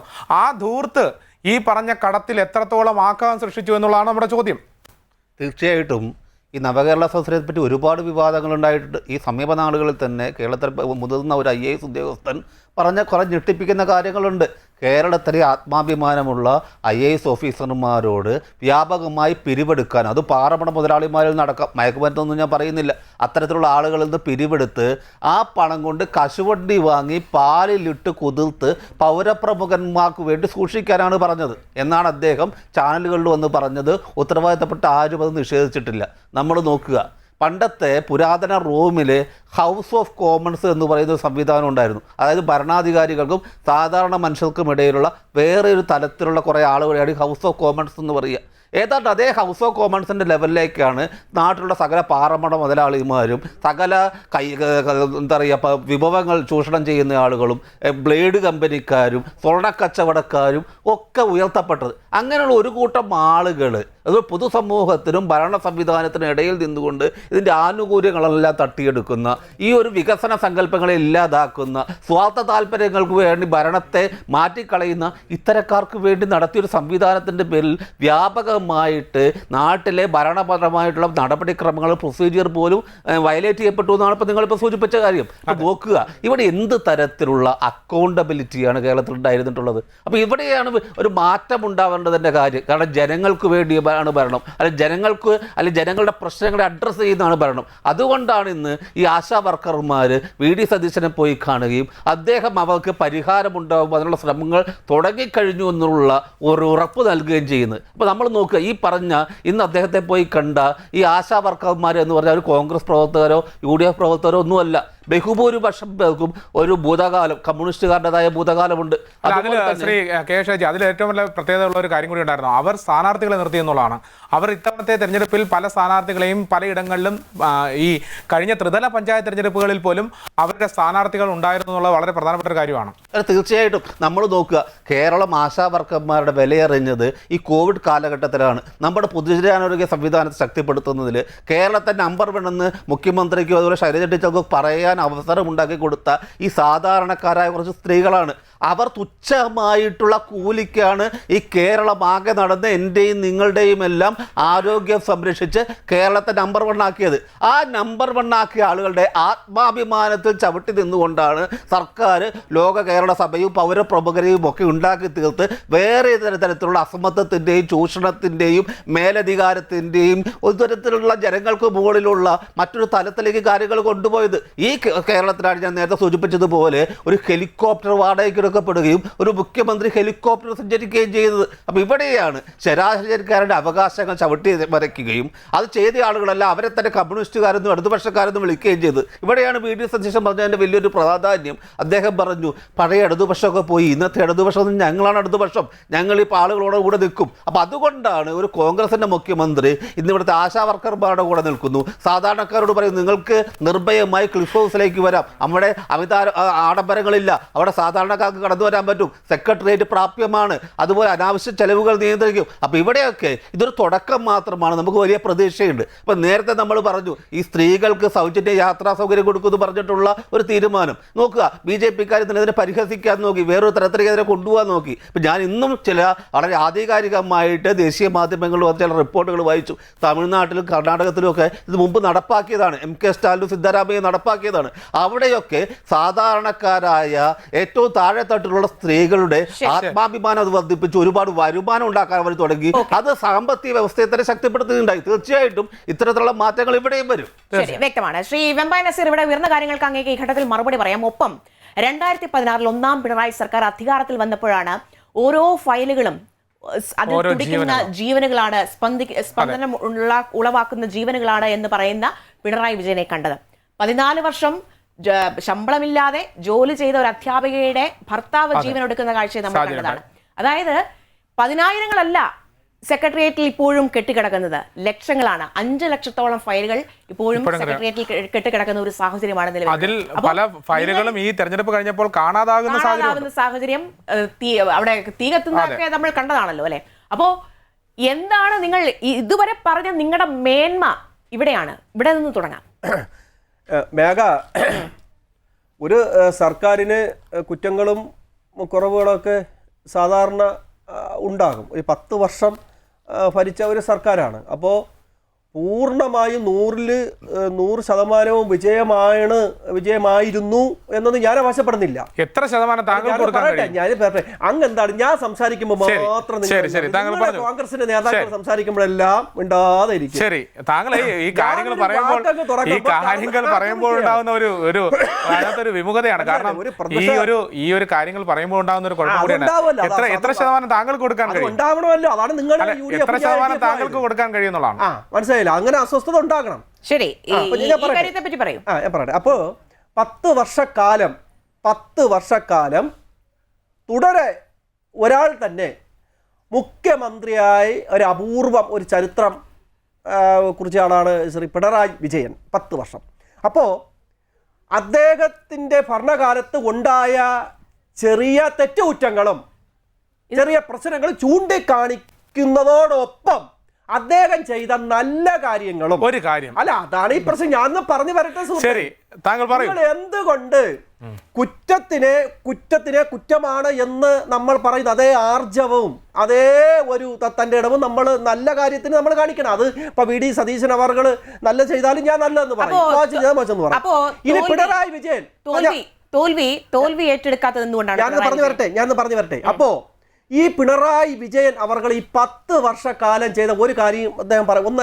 ഒന്നിലധികം കാര്യങ്ങൾ പറഞ്ഞുതരാം. പ്രിയ സുഹൃത്തെ, നമുക്കറിയാം ഇപ്പൊ ദേശീയ പാത നമുക്കറിയാം. ഇവിടെ ഈ ദേശീയപാത കേന്ദ്രത്തിന്റെ പ്രൊജക്റ്റ് ആണെങ്കിലും സ്ഥലം ഏറ്റുകൊടുത്ത ഒരു പ്രശ്നവും ഇല്ലാതെ സ്ഥലം ഏറ്റുകൊടുത്തത് LDF സർക്കാരാണ്, പിണറായി വിജയനാണ്. നിങ്ങളുടെ ഈ UDF ഭരിച്ചുകൊണ്ടിരുന്നപ്പോൾ, അതായത് അന്ന് മുസ്ലിം ലീഗിന്റെ മന്ത്രിയായിരുന്ന മുനീർ, അദ്ദേഹം പൊതുമരാമത്ത് മന്ത്രിയായ സമയത്ത് UDF സർക്കാർ സ്ഥലം പോലും ഏറ്റുകൊടുക്കാൻ കഴിയാതെ ആശങ്കപ്പെട്ടു നിന്ന സമയമുണ്ടായിരുന്നു. ഉമ്മൻചാണ്ടി മുഖ്യമന്ത്രിയുടെ സമയത്ത് നിങ്ങൾക്കറിയാമോ, അന്ന് ദേശീയ പാത നടപ്പിലാക്കാൻ കഴിയാതെ പോയി. എന്താണ് അന്നത്തെ UDF ഇടപെടരുത്, നിങ്ങൾ ഇടപെടാൻ വേണ്ടി നിങ്ങൾ ഞാൻ സംസാരിക്കട്ടെ. അന്ന് UDFന്റെ സർക്കാരിൻ്റെ കാലത്ത് സ്ഥലം പോലും ഏറ്റുകൊടുക്കാൻ കഴിയാതെ ആശങ്കപ്പെട്ടു നിന്ന് അതേ സമയത്ത് LDF സർക്കാർ പിന്നെ വന്ന് ദേശീയ പാതയ്ക്ക് സ്ഥലം ഏറ്റുകൊടുത്തു. എല്ലാവർക്കും അതിൻ്റെ രീതിയിൽ അവർക്ക് നഷ്ടപരിഹാരം കൊടുത്ത് പ്രശ്നം അവസാനിപ്പിച്ചു. വിഴിഞ്ഞം തുറമുഖം ഒറ്റ കാര്യം അല്ല, ദേശീയപാതയെ കുറിച്ച് പറയേണ്ട ഒറ്റ കാര്യം താങ്കൾക്ക് പറയാം, താങ്കൾ പറയാനുള്ള സമയം തരാം. ദേശീയപാത പൊളിഞ്ഞു വീണപ്പോൾ ഇവിടുത്തെ ദേശീയപാത എല്ലാമാണ്, നമ്മളാണ് എല്ലാം ചെയ്തത്. ഇപ്പോൾ താങ്കൾ പറഞ്ഞതുപോലെ LDF ആണ് ഇതിന്റെ എല്ലാം എന്ന് പറഞ്ഞ മന്ത്രി മുഹമ്മദ് റിയാസ് പറഞ്ഞത് ഇതിന്റെ എല്ലാ ഉത്തരവാദിത്തം കേന്ദ്ര സർക്കാരിന് മാത്രമാണ് എന്നാണ്. അന്ന് കൈകഴുകി പോയ ഒരാളാണ് മന്ത്രരി മുഹമ്മദ് റിയാസ്. താങ്കൾക്ക് തുടരാം, അടുത്ത വിഴിഞ്ഞത്തിലേക്ക് വരാം. അപ്പോൾ അത് ഇപ്പം മന്ത്രിക്ക് വന്ന് നേരിട്ട് വന്ന് ഈ സിമന്റും ഒക്കെ കുഴച്ചും അതുപോലെ കമ്പി കെട്ട് മന്ത്രിക്ക് പറ്റും. അതിനെ ചുമതലപ്പെട്ട ആൾക്കാരെ ആറ്റുള്ളത് കേന്ദ്ര സർക്കാരിന്റെ ഒക്കെ എഞ്ചിനീയർമാരുണ്ട്, അവർക്ക് പ്രശ്നമാണെന്നാണ് മന്ത്രി എന്ന് പറഞ്ഞത്. തീർച്ചയായും. ഇനി വിഴിഞ്ഞം പദ്ധതി, ഈ വിഴിഞ്ഞം പദ്ധതി യഥാർത്ഥത്തില് പേപ്പർ പണി വർക്ക് നടത്തിയതും അത് നടത്താൻ വേണ്ടി ആ തുടക്കത്തിൽ സഹജ് ഉമ്മൻചാണ്ടി തന്നെയാണ്, ഇല്ലെന്ന് ഞാൻ പറയുന്നില്ല, ഉമ്മൻചാണ്ടി തന്നെയാണ് അദ്ദേഹം പേപ്പർ വർക്ക് നടത്തിയത്. പിന്നീട് ഉമ്മൻചാണ്ടി പിന്നീട് ഇറങ്ങിപ്പോയി. പിന്നീട് വന്ന LDF സർക്കാർ പിണറായി വിജയൻ അദ്ദേഹത്തിന്റെ ഇച്ഛാശക്തിയുടെയും ലക്ഷ്യബോധത്തിന്റെയും ഫലമായിട്ടാണ് വിഴിഞ്ഞം പദ്ധതി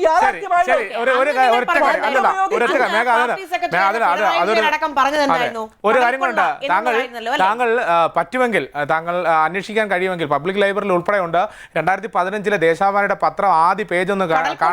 കടൽക്കൊള്ള എന്ന് പറഞ്ഞ് 2 ചിത്രങ്ങൾ വെച്ചിട്ടുണ്ട്. അതിനുശേഷം താങ്കൾ 2025 ചിത്രങ്ങളോട് പരിശോധിക്കണം. ഉമ്മൻചാണ്ടിയുടെ ഇച്ഛാശക്തി എന്നുള്ളത് അദ്ദേഹം തന്നെ എടുത്ത് പറഞ്ഞു. ഉമ്മൻചാണ്ടി മുഖ്യമന്ത്രി അദ്ദേഹം പേപ്പർ വർക്കുകൾ നടത്തിയില്ലെന്ന് പേപ്പർ വർക്കുകൾ നടത്തി. പിന്നീട് വന്ന സർക്കാർ ഇത് ഞാൻ പറയാം, പിന്നീട് വന്ന LDF സർക്കാർ ഈ വിഴിഞ്ഞം പദ്ധതി നടപ്പിലാക്കാൻ കഴിയില്ല എന്ന് മാറ്റാൻ ഇന്ന് വിഴിഞ്ഞം പദ്ധതി നടക്കില്ല. ഉമ്മൻചാണ്ടിയുടെ സ്വപ്നമാണെന്ന് നിങ്ങൾ പറയുന്നു, ശരി, സമ്മതിച്ചു. പിന്നീട് വന്ന സർക്കാരിന് പൈസ നീക്കി വയ്ക്കാൻ സൗകര്യമില്ല. അത് ശരിയാണ്, ഇടപെടുന്നതല്ല, അത് ശരിയാണ്. താങ്കൾ പറഞ്ഞ വളരെ കറക്റ്റ് ആണ്. കമ്പ്യൂട്ടർ കൊണ്ടുവന്നപ്പോൾ ഇവിടെ കമ്പ്യൂട്ടർ ഉപയോഗിക്കാൻ കഴിയില്ല. അല്ലല്ല, ഒരൊറ്റ കാര്യം, കമ്പ്യൂട്ടർ കൊണ്ടുവന്നപ്പോൾ കമ്പ്യൂട്ടർ ഉപയോഗിക്കാൻ കഴിയില്ല എന്ന് പറഞ്ഞ് സമരം നടത്തിയ ആൾക്കാരാണ് നിങ്ങൾ. അതിനുശേഷം അനേക ലക്ഷം ആൾക്കാർ കമ്പ്യൂട്ടർ ഉപയോഗിച്ചില്ലെങ്കിൽ അതൊരു സ്വപ്നമായി തന്നെ നിലനിൽക്കുമായിരിക്കും. കേരളത്തിൽ അത്തരത്തിൽ കമ്പ്യൂട്ടർ ഉപയോഗിക്കാൻ കഴിയാത്ത LDF ആ കാലാകാലങ്ങൾ ഭരിച്ചു വരുന്നെങ്കിൽ ഒരുപക്ഷെ കമ്പ്യൂട്ടർ നമുക്ക് അന്യമായി പോയനെ എന്നുള്ള കാര്യം കൂടിയുണ്ട്. താങ്കൾക്ക് തുടരാം. അപ്പോ എന്താണ്, അപ്പൊ പിന്നീട് വന്ന ഈ പിണറായി സർക്കാർ ഈ വിഴിഞ്ഞം പദ്ധതിക്ക് ഫണ്ട് നീക്കി വെക്കുകയും മനസ്സിലായി അത് നടപ്പിലാക്കാനുള്ള എല്ലാവിധ സഹായങ്ങളും ചെയ്തുകൊണ്ടല്ലേ ഇന്ന് വിഴിഞ്ഞം പദ്ധതി യാഥാർത്ഥ്യമായത്. ഇല്ല, ഈ 10 വർഷം പിണറായി സർക്കാർ വിഴിഞ്ഞം പദ്ധതി നമുക്ക് വേണ്ട എന്ന് പറഞ്ഞാൽ ഇന്ന് വിഴിഞ്ഞം പദ്ധതി നടക്കും. ഇന്ന് അവിടെ പഴയതുപോലെ വള്ളത്തിൽ ആൾക്കാർ മീൻ പിടിക്കുന്ന സ്ഥലമായി അവിടെ കിടക്കുമായിരുന്നു. ഇന്ന് ലോകത്തിലെ ഏറ്റവും വലിയ കപ്പൽ പോലും നമ്മുടെ തിരുവനന്തപുരത്ത് വിഴിഞ്ഞത്ത് വരുന്നത് പിണറായി വിജയന്റെ ആ ഇച്ഛാശക്തിയുടെയും ലക്ഷ്യബോധത്തെ ഫലം തന്നെയാണ് വിഴിഞ്ഞം പദ്ധതി യാഥാർത്ഥ്യമായത്. അത് ശത്രുക്കൾ പോലും അംഗീകരിച്ചതാണ്.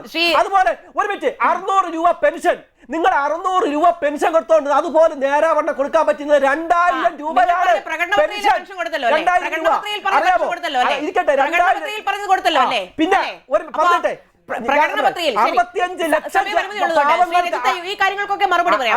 അതായത് പെൻഷൻ കൊടുത്ത കാര്യം, വിഴിഞ്ഞം പദ്ധതി, മറുപടി ഉണ്ട്.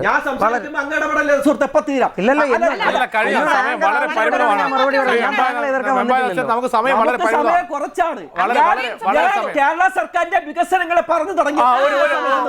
ഒരു നിമിഷം കൂടി താങ്കൾക്ക് ഇതനീതിയാണ്. അപ്പൊ എന്താണ് അവസരം കൊടുക്കുന്നത്?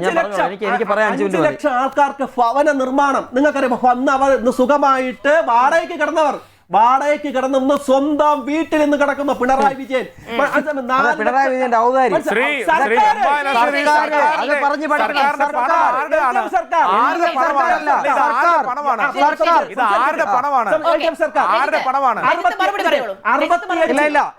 ഈ അത്തരം അവകാശം ഈ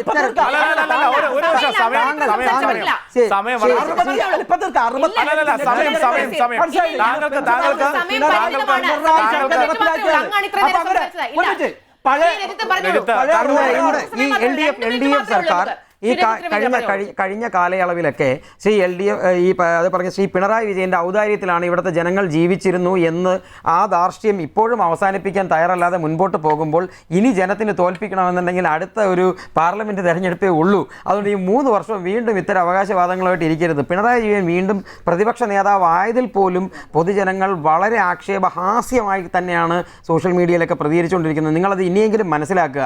നിങ്ങൾ LDF സർക്കാർ കൊടുത്തു, UDF സർക്കാർ കൊടുത്തു, ഇവിടെ ഒരു സർക്കാർ സംവിധാനം ഉണ്ട് എങ്കിൽ അത് റൺ ചെയ്യാനായിട്ട് ഒരു സിസ്റ്റം ഉണ്ടെങ്കിൽ നിങ്ങൾ ഈ പറഞ്ഞ സംവിധാനങ്ങളെല്ലാം നടക്കും.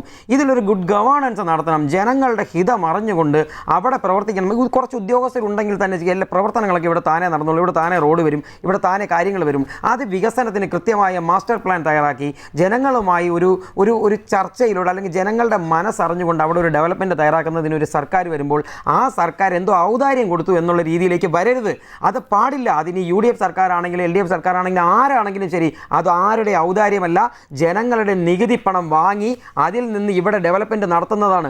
അത് ചെയ്യാനായി സർക്കാർ എന്ന് പറഞ്ഞ രാജാക്കന്മാരല്ല, ജനങ്ങൾക്ക് വേണ്ടി ഇവിടെ ജോലി ചെയ്യുന്ന, ജനങ്ങൾക്ക് കീഴിൽ നിന്ന് പണിയെടുക്കേണ്ട ജോലിക്കാരാണ്. അല്ലാതെ നിങ്ങൾ ഈ പറയുന്നത് ഇവിടുത്തെ സർക്കാർ ഇരിക്കുന്ന മുഖ്യമന്ത്രി ആയാലും മന്ത്രിമാരായാലും അല്ലാതെ ജനങ്ങൾക്ക് മേലുള്ള രാഷ്ട്രീയഭാവത്തിൽ ഇരുന്ന് പോകാനുള്ള ഒരുത്തനെ ഇവിടെ വച്ചിരിക്കില്ല. വാഴിക്കാതെ വെളിയിലെടുത്ത് കളഞ്ഞതാണ്.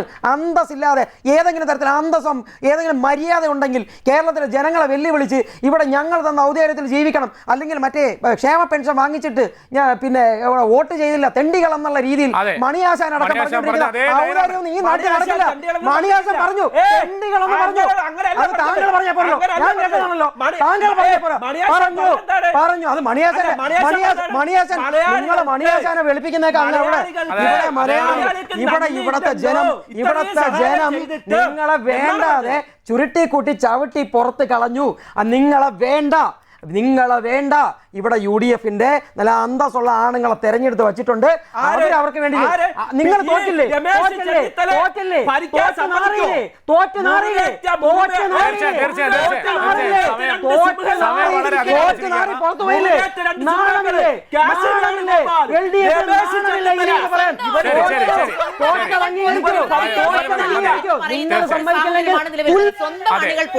ഇപ്പോൾ ഈ പറഞ്ഞതുപോലെ വേണ്ട എന്ന്, അതായത് തോൽവിയുടെ ഉത്തരവാദിത്തം ഏറ്റെടുക്കാൻ പിണറായി വിജയൻ